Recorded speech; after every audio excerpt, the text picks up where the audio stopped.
participate in the Bastille Day flypast, where Prime Minister Narendra Modi would be the guest of honor. The French traditional military parade is held in Paris during this day on 14th July. That's the update coming in. The most important significant aspect is that India's Rafale will be taking part. We have Srinjoy Chaudhary joining us with more details on this big development. Yes, Srinjoy. Yes, 4 Rafales of the Indian Air Force. The Rafale, of course, was built by Dassault, the French firm. But 4 of the fighters of the Indian Air Force, all of them Rafales, will be taking part. 4 of them. Apart from that, there will be an Indian destroyer, an Indian warship at Brest, a French port in northwestern France, that will also take part in Bastille Day, though not in Paris, but in Brest.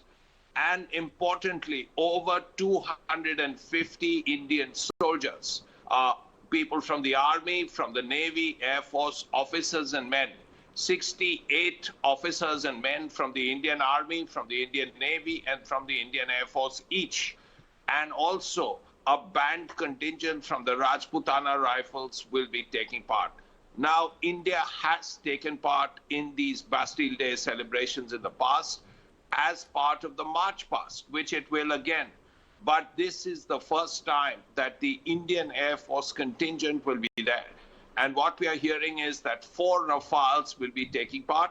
And apart from that, as I mentioned, an Indian Navy warship, the INS Chennai, will be at Brest in northwestern France, also to be part of the ceremony. This is a very special moment between India and France.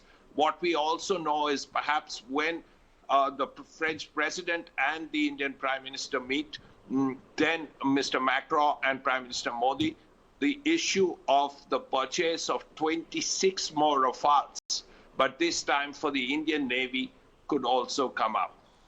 Absolutely. This also now coincides with the 25th anniversary of the strategic partnership between France and India, Srinjoy. Yes, undoubtedly. There are 3 areas where France and India work very closely. Defense is one. The fact that India has just bought 36 Rafales is a clear indication of that. Secondly, India and France work very closely in 2 other areas. One is nuclear, civil nuclear energy, and the other is space. And India has not forgotten that when India went nuclear in 1998, the one Western country that supported India, and at that time, India was virtually banned by many countries. But the one country that stood by India in 1998, solid relationship, and one area where they are working very closely is climate change. Both of them head the International Solar Alliance. All right, Srinjoy. Thank you very much.